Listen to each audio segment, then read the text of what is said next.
வணக்கம். இந்திய நேரப்படி இரவு 8:30 மணி செய்திகள்.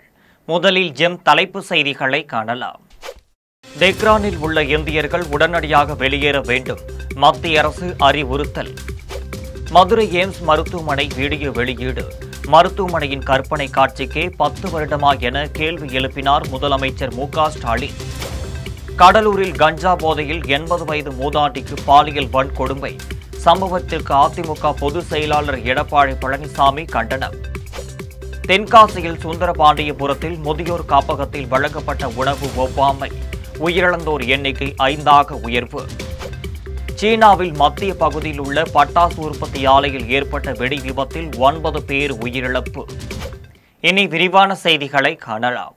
தெஹ்ரானில் உள்ள இந்தியர்கள் உடனடியாக வெளியேற்ற வேண்டும் என மத்திய அரசு அறிவுறுத்தியுள்ளது.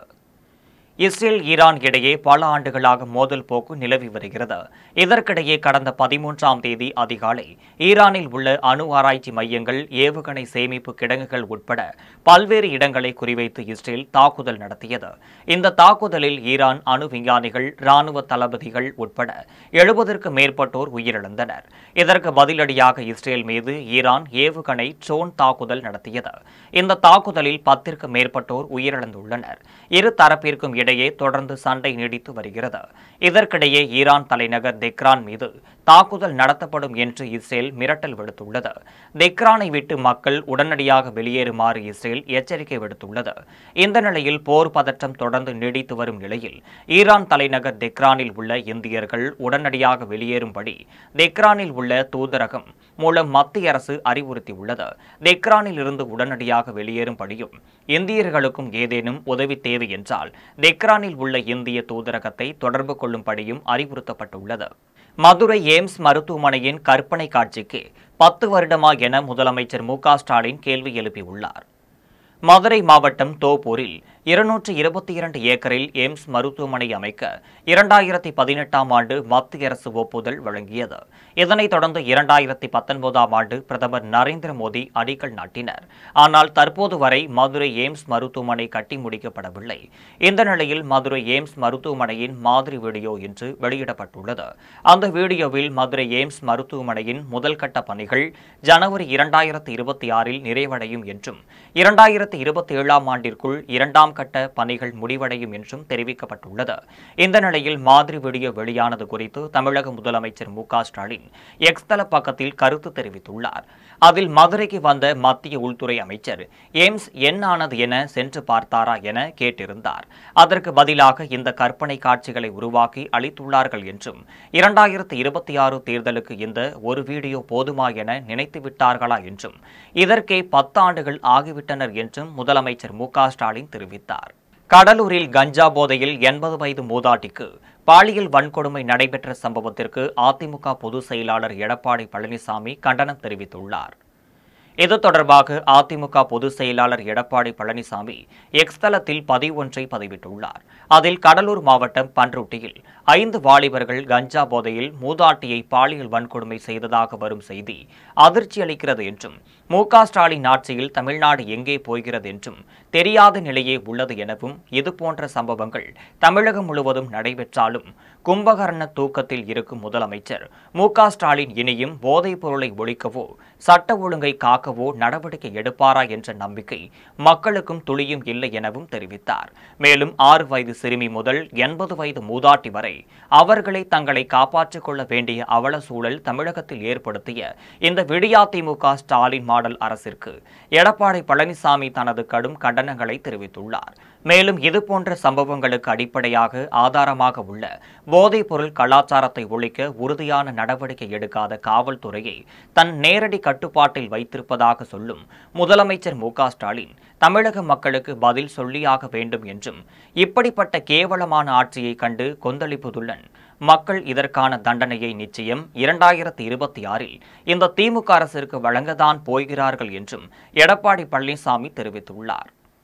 தென்காசியில் சுந்தரபாண்டியபுரத்தில் தனியார் முதியோர் காப்பகத்தில் வழங்கப்பட்ட உணவு ஒவ்வாமை விவகாரத்தில் உயிரிழந்தோர் எண்ணிக்கை 5ஆக உயர்ந்துள்ளது. தென்காசியில் சுந்தரபாண்டியபுரத்தில் தனியார் முதியோர் காப்பகம் ஒன்று செயல்பட்டு வருகிறது. இந்த நிலையில் கடந்த வாரம் உணவு ஒவ்வாமையால் ஒரு ஆண் உள்ளிட்ட 3 பெண்கள் என 3 பேர் அடுத்தடுத்து உயிரிழந்தனர். அவர்கள் மதுரை மற்றும் தென்காசியைச் சேர்ந்தவர்கள் என தெரியவந்துள்ளது.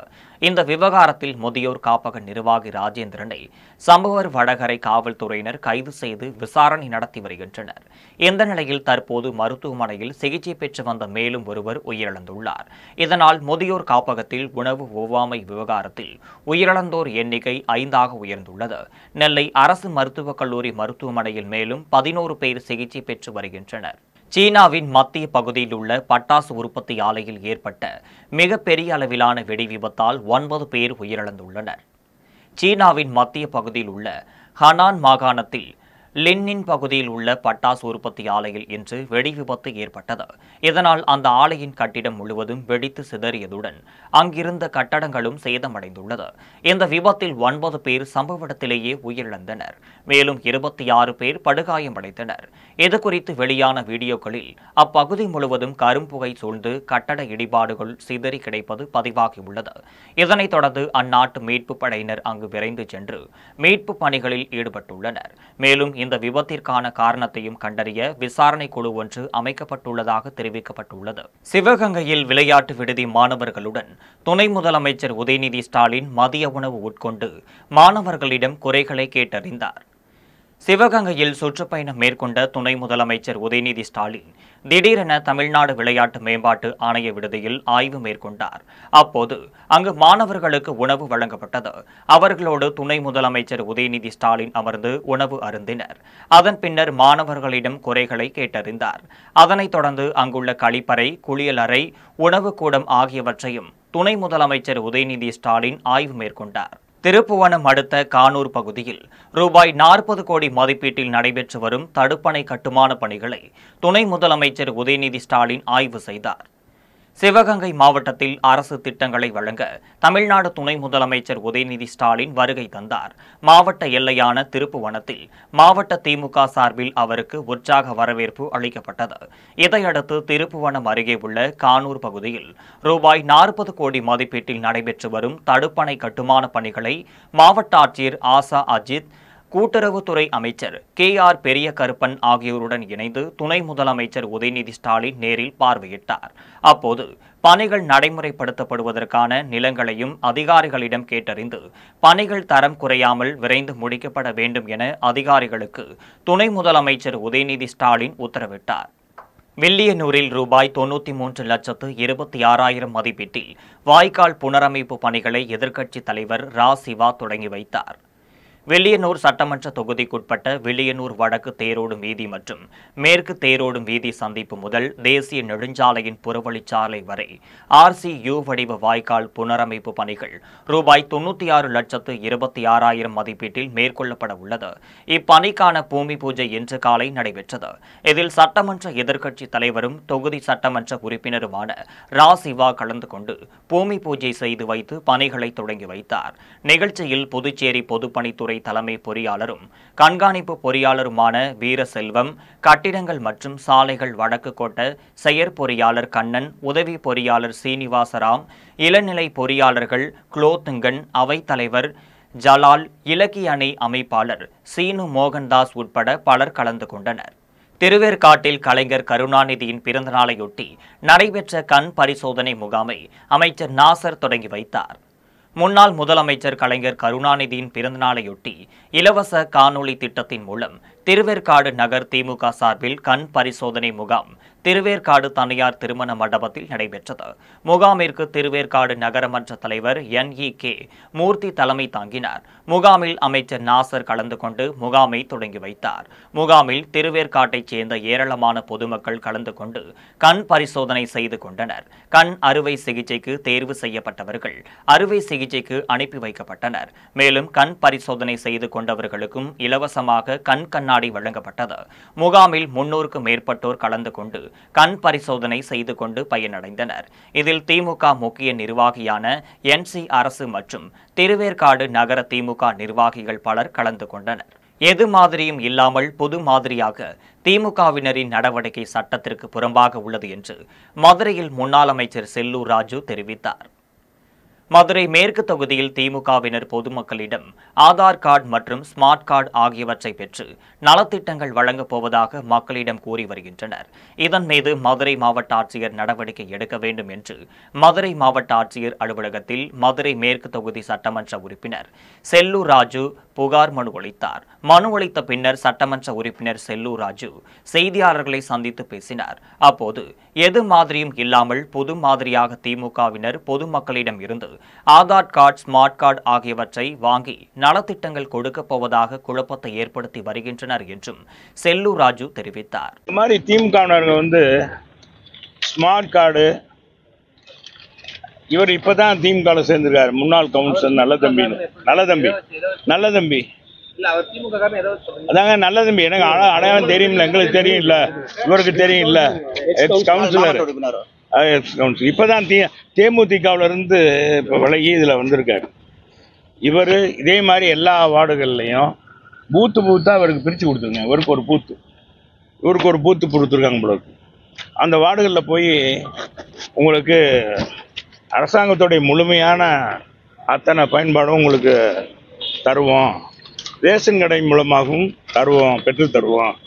உங்களுடைய smart card, ration card, voters ID, கைபேசி எண்களை கொடுங்கன்னு சொல்லி ஒவ்வொரு ஏரியாவிலையும் இந்த இதை கொடுங்க. ஒவ்வொரு வீடாக சேர்ந்து கேட்குறேன். புதுச்சேரி மத்திய பல்கலைக்கழகத்தில் குடியரசு துணைத் தலைவர் ஜெகதீப் தன்கர் பங்கேற்ற நிகழ்ச்சியில் தமிழ்த்தாய் வாழ்த்து இசைக்கப்படாததால் சர்ச்சையை ஏற்படுத்தியது. புதுச்சேரிக்கு 3 நாள் அரசு முறை பயணமாக வந்துள்ள குடியரசு துணைத் தலைவர் ஜெகதீப் தன்கர் புதுச்சேரி காலப்பட்டு பகுதியில் உள்ள மத்திய பல்கலைக்கழகத்தில் நடைபெற்ற நிகழ்ச்சியில் துணைநிலை ஆளுநர் கைலாசநாதன், முதலமைச்சர் ரங்கசாமி, சபாநாயகர் செல்வம், அமைச்சர்கள் உள்ளிட்ட பேராசிரியர்கள், மாணவர்கள் பங்கேற்றனர். இதற்கிடையே மத்திய அரசு நிறுவனமான ஜிப்மர் மருத்துவக் கல்லூரியில் நடைபெற்ற மாணவர்களுடன் கலந்துரையாடல் நிகழ்ச்சியில் குடியரசு துணைத் தலைவர் ஜெகதீப் தன்கர் பங்கேற்றார். அப்போது தமிழ்த்தாய் வாழ்த்து பாடல் இசைக்கப்பட்டது. ஆனால் மத்திய பல்கலைக்கழகத்தில் இன்று நடைபெற்ற நிகழ்ச்சியில் தமிழ்த்தாய் வாழ்த்து இசைக்கப்படாமல் நிகழ்ச்சி தொடங்கியதும் தேசிய கீதம் மட்டுமே இசைக்கப்பட்டதால் சர்ச்சை ஏற்படுத்தியது. மலைப்பகுதிகளில் பேருந்து செல்ல இயலாத குறுகிய சாலைகள் உள்ள கிராமங்கள் மற்றும் கடைக்கோடி கிராமங்களில் வசிக்கும் மக்கள் பயன்பெறும் வகையில் விரிவான மினி பேருந்து சேவையை தமிழ் வளர்ச்சி மற்றும் செய்தித்துறை அமைச்சர் மு.பே. சாமிநாதன் தொடங்கி வைத்தார். நீலகிரி மாவட்டத்தில் கிராமப்புறங்களில் 15 கிலோமீட்டர் தொலைவிற்கு மினி பேருந்துகள் இயக்கப்பட்டு வருகிறது. இந்த நிலையில் மலைப்பகுதிகளில் பேருந்து செல்ல இயலாத குறுகிய சாலைகள் உள்ள கிராமங்கள் மற்றும் கடைக்கோடி கிராமங்களில் வசிக்கும் மக்களின் நலன் கருதி 27 புதிய வழித்தடங்கள் கண்டறியப்பட்டு அந்த வழிகளில் மினி பேருந்து இயக்க முடிவு செய்யப்பட்டது. இதனைத் தொடர்ந்து தமிழக அரசின் புதிய விரிவான மினி பேருந்து திட்டத்தை கோத்தகிரியில் தமிழ் வளர்ச்சி மற்றும் செய்தித்துறை அமைச்சர் மு.பே. சாமிநாதன் தொடங்கி வைத்தார். மேலும் உதகை, குன்னூர், கோத்தகிரி, கூடலூர் சுற்றுவட்டார பகுதிகளில் 27 புதிய வழித்தடங்களுக்கும் மினி பேருந்து சேவையினை கொடியசைத்து தொடங்கி வைத்து அதற்கான உரிமத்தை மினி பேருந்து உரிமையாளர்களுக்கும் அமைச்சர் மு.பே. சாமிநாதன் தொடங்கி வைத்தார். நிகழ்ச்சியை தொடர்ந்து அமைச்சர் மு.பே. சாமிநாதன் செய்தியாளர்களை சந்தித்து பேசினார். அப்போது அரசு பேருந்துகளும் தனியார் பேருந்துகளும் செல்ல இயலாத இடங்களுக்கும் இயக்கப்படும் மினி பேருந்து சேவையை மக்களுக்கு பயன் தரும் வகையில் முன்னாள் முதலமைச்சர் கலைஞர் கருணாநிதி கொண்டு வந்தார் எனவும் அதிமுக ஆட்சியில் போக்குவரத்து ஊழியர்கள் வேலைநிறுத்த போராட்டத்தில் ஈடுபட்ட போது மினி பேருந்து சேவை பொதுமக்களுக்கு மிகவும் பயனளித்தது என்றும் கிராமப்புறங்களில் உள்ள விவசாயிகள் மற்றும் வியாபாரிகள் தங்கள் பொருட்களை சந்தைப்படுத்த ஏதுவாக மினி பேருந்து சேவை உள்ளது எனவும் அமைச்சர் பெரியசாமி தெரிவித்தார். ஆரணியில் கோவில் இடத்தை மீட்டுத்தர வேண்டும் என வருவாய் கோட்டாட்சியர் அலுவலகத்தில் நடைபெற்ற வாராந்திர மக்கள் குறை தீர்வு கூட்டத்தில் மகாதேவ அறக்கட்டளையின் வழக்கறிஞர் பாலாஜி தலைமையில் நிர்வாகிகள் கோரிக்கை மனு அளித்தனர். திருவண்ணாமலை மாவட்டம் ஆரணி அடுத்த ஆரப்பாளையம் பகுதியில் அமைந்துள்ள ஸ்ரீ காசி விஸ்வநாதர் ஆலயத்திற்கு சொந்தமான 1 ஏக்கர் 44 சென்ட் நிலம் காமராஜர் சிலை அருகே உள்ளது.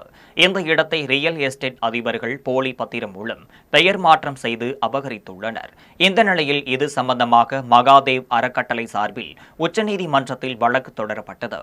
இந்த வழக்கின் விசாரணையில் கோவில் இடம் வேறொருவருக்கு பெயர் மாற்றம் செய்யப்பட்டது செல்லாது என்றும் இந்து சம அறநிலையத்துறை அதிகாரி அதிகாரிகள் மேல்முறையீடு செய்து மீண்டும் கோவிலுக்கான இடத்தை பெற்றுக் கொள்ளலாம் என உத்தரவு பிறப்பித்தது. ஆனால் இந்து சமய அறநிலையத்துறை அதிகாரிகள் மற்றும் வருவாய்த்துறையினர் உச்சநீதிமன்ற தீர்ப்பை இதுநாள் வரை செயல்படுத்தாமல் ரியல் எஸ்டேட் அதிபர்களுக்கு துணை போவதாகவும் கோவில் இடம் சம்பந்தமாக மனு அளித்தும் 4 ஆண்டு கால அதிகாரிகள் காலம் தாழ்த்தி வருவதாகவும் குற்றச்சாட்டு எழுந்துள்ளது. எனவே ஸ்ரீகாசி விஸ்வநாதர் ஆலயத்திற்கு சொந்தமான இடத்தை மீட்டுத்தர நடவடிக்கை எடுக்க வேண்டும் என ஆரணி வருவாய் கோட்டாட்சியர் அலுவலகத்தில் நடைபெற்ற வாராந்திர மக்கள் குறைதீர்வு நாள் கூட்டத்தில் கோட்டாட்சியர் சிவாவிடம் மகாதேவ் அறக்கட்டளையின் வழக்கறிஞர் பாலாஜி தலைமையில் நிர்வாகிகள் கோரிக்கை மனு அளித்தனர். ஆரணி காசி விஸ்வநாதர் ஆலயத்துக்கு சம்பந்தப்பட்ட காலி 1 ஏக்கர் 40 சென்ட் இடத்தினை ஆரணி ரியல் எஸ்டேட் அதிபரான ராஜேஷ் மற்றும் சில நபர்கள் ஆக்கிரமிப்பு செய்து அவர் பெயரில் போலியாக பட்டா பெயர் மாற்றம் செய்து அதனை அபகரிக்க முயன்றபோது அதை தடுத்து நிறுத்தியது தொடர்பாக நீதிமன்றத்தில் வழக்கு தாக்கல் செய்து அதில் காசி விஸ்வநாதர் ஆலய சம்பந்தப்பட்ட இடமானது காசி விஸ்வநாதர் ஆலயத்திற்கு உரிய இந்து சமய அறநிலையத்துறை அதிகாரிகள் உரிய மேல்முறையீடு செய்து காசி விஸ்வநாதர் ஆலயத்திற்கே அதனை ஒப்படைக்க வேண்டும் என்று உயர்நீதிமன்ற நீதி பேராணை உத்தரவு பிறப்பிக்கப்பட்டது.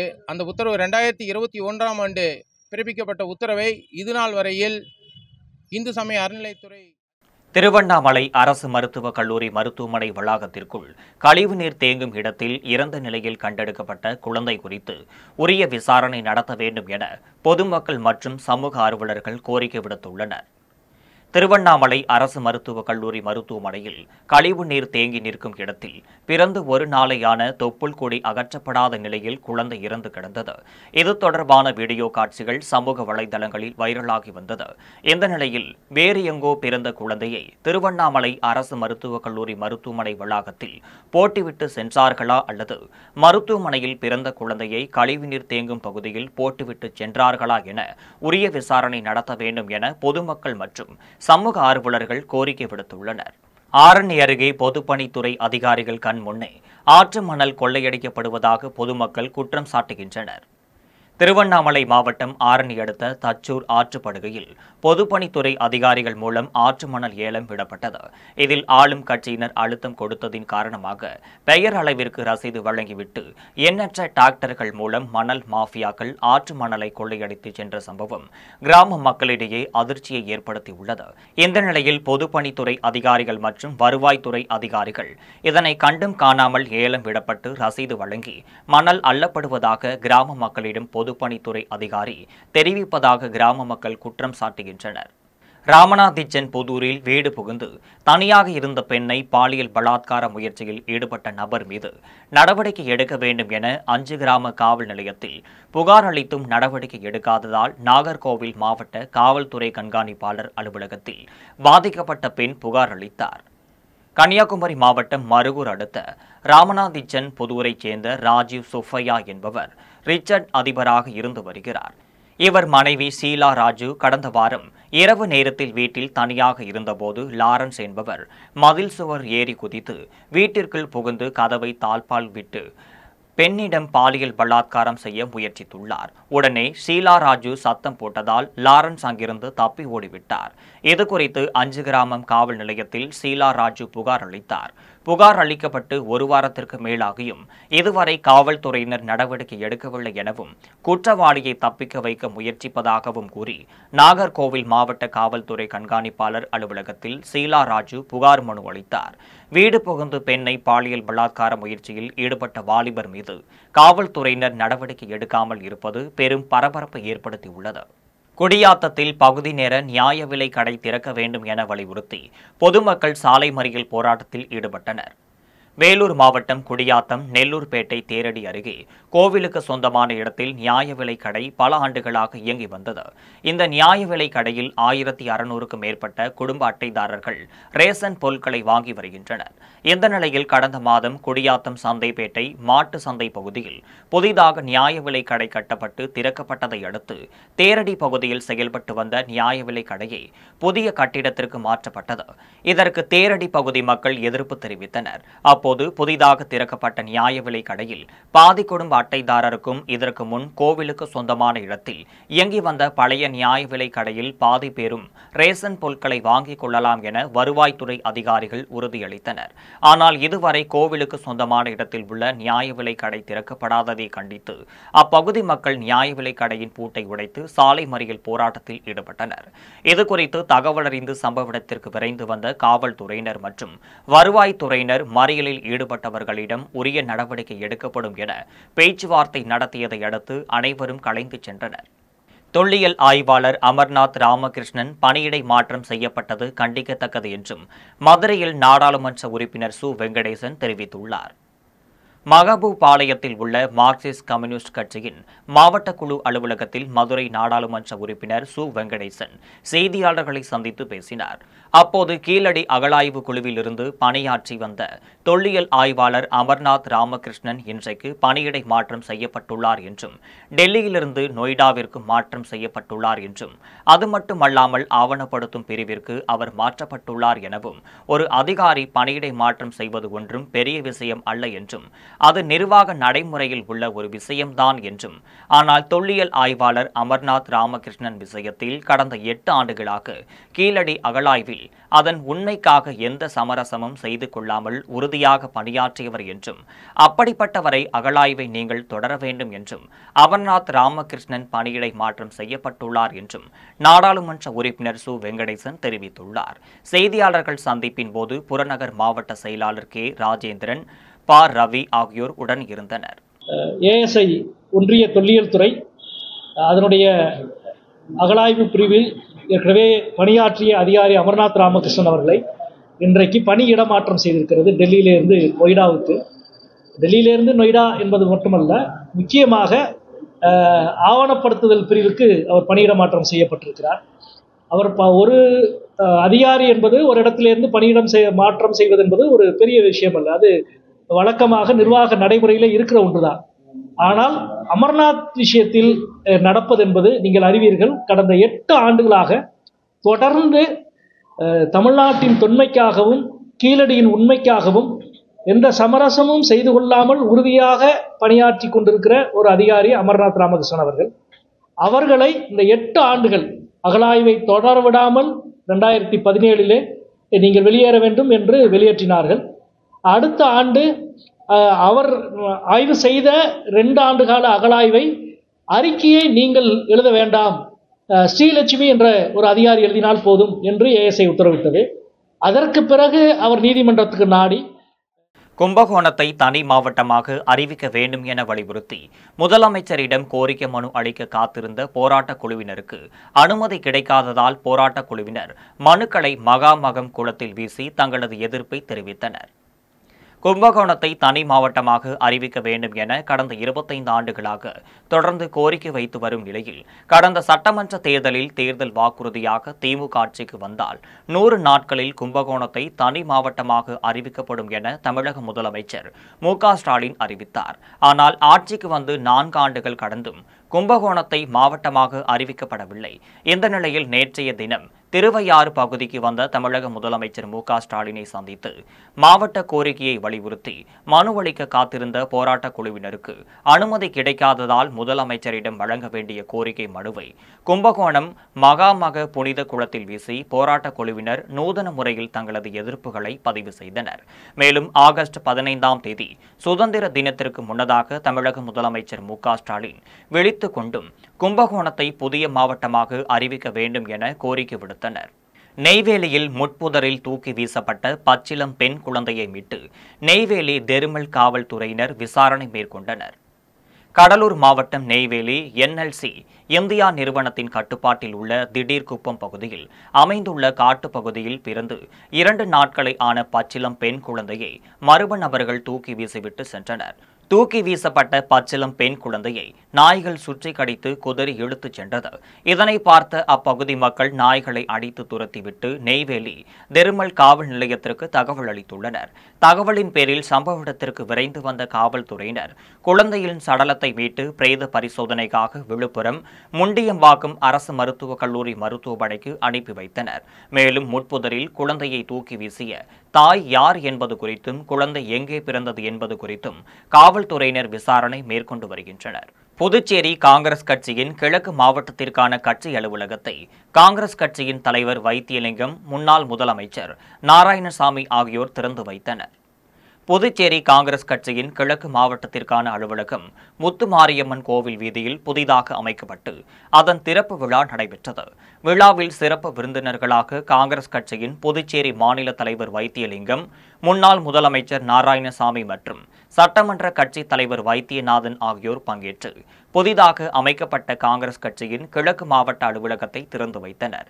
விழாவிற்கான ஏற்பாடுகளை காங்கிரஸ் கட்சியின் கிழக்கு மாவட்ட தலைவர் வேல்முருகன் செய்திருந்தார். விழாவில் வட்டார காங்கிரஸ் தலைவர்கள் ஜெரால்டு மற்றும் ராம்மோகன், நிர்வாகிகள் சாமிநாதன், இளையராஜா, குமரன், ராஜாராம், வேல்முருகன், ஆறுமுகம், ரமேஷ், லட்சுமணன், பஞ்சகாந்தி, ரவி, உடையார், வழக்கறிஞர்கள் சாமிநாதன், நிஜாம் உள்ளிட்ட கட்சி நிர்வாகிகள் திரளாக கலந்து கொண்டனர்.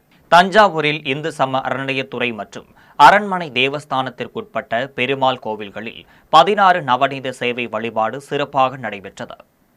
தஞ்சாவூரில் ஆண்டுதோறும் வைகாசி மாதத்தில் கருட சேவை புறப்பாடு மற்றும் அதனைத் தொடர்ந்து மறுநாள் நவநீத சேவை நடைபெறுவது வழக்கம். அதன்படி இந்த ஆண்டு 25 பெருமாள்கள் கருட சேவை புறப்பாடு நேற்று நடைபெற்றது. அதனைத் தொடர்ந்து இன்று 16 பெருமாள் நவநீத சேவை வெகு விமரிசையாக நடைபெற்றது. தஞ்சாவூர் வெண்ணாற்றங்கரை கோவிலிருந்து திவ்ய தேச பெருமாள்களுடன் ஸ்ரீ நீலப்பெருமாள், ஸ்ரீ ரங்கநாத பெருமாள், ஸ்ரீ மணிகுண்ண பெருமாள், ஸ்ரீ கல்யாண வெங்கடேச பெருமாள், ஸ்ரீ யாதவ கண்ணன், ஸ்ரீ ரெங்கநாத பெருமாள், ஸ்ரீ கோதண்டராமர், ஸ்ரீ பிரசன்ன வெங்கடேஸ்வர பெருமாள், ஸ்ரீ வரதராஜ பெருமாள் உள்ளிட்ட 16 பெருமாள் கோவில்களில் இருந்து கிருஷ்ணர் வெண்ணெய் கூடத்துடன் அலங்கரிக்கப்பட்ட வாகனத்தில் வீதி உலா வந்தார். நகரின் முக்கிய வீதிகளின் வழியாக கிழக்கு வீதி, தெற்கு வீதி, மேல வீதி, வடக்கு வீதி ஆகிய தேரோடும் ராஜ வீதிகளில் கிருஷ்ணர் வீதி உலா வந்து பக்தர்களுக்கு அருள்பாலித்தார். இந்த வெண்ணெய் தாளில் உற்சவத்தில் பஜனை பாடல்கள் பாடியபடி பக்தர்கள் சென்றனர். இந்த நவநீத சேவை விழாவில் ஏராளமான பொதுமக்கள், பக்தர்கள் கலந்து கொண்டு பெருமாளை வழிபட்டனர். மீண்டும் ஜெம் தலைப்பு செய்திகள். தெஹ்ரானில் உள்ள இந்தியர்கள் உடனடியாக வெளியேற வேண்டும், மத்திய அரசு அறிவுறுத்தல். மதுரை எய்ம்ஸ் மருத்துவமனை வீடியோ வெளியீடு. மருத்துவமனையின் கற்பனை காட்சிக்கே 10 வருடமா என கேள்வி எழுப்பினார் முதலமைச்சர் மு.க. ஸ்டாலின். கடலூரில் கஞ்சா போதையில் 80 வயது மூதாட்டிக்கு பாலியல் வன்கொடுமை. சம்பவத்திற்கு அதிமுக பொதுச் செயலாளர் எடப்பாடி பழனிசாமி கண்டனம். தென்காசியில் சுந்தரபாண்டியபுரத்தில் முதியோர் காப்பகத்தில் வழங்கப்பட்ட உணவு ஒவ்வாமை. உயிரிழந்தோர் எண்ணிக்கை 5ஆக உயர்வு. சீனாவில் மத்திய பகுதியில் உள்ள பட்டாசு உற்பத்தி ஆலையில் ஏற்பட்ட வெடி விபத்தில் 9 பேர் உயிரிழப்பு. இத்துடன் ஜெம் செய்திகள் நிறைவடைகின்றன. மீண்டும் செய்திகள் நள்ளிரவு 12 மணிக்கு. உடனுக்குடன் செய்திகளை காண GemLive.tv என்ற இணையதளத்தில் இணைந்திருங்கள். நன்றி, வணக்கம்.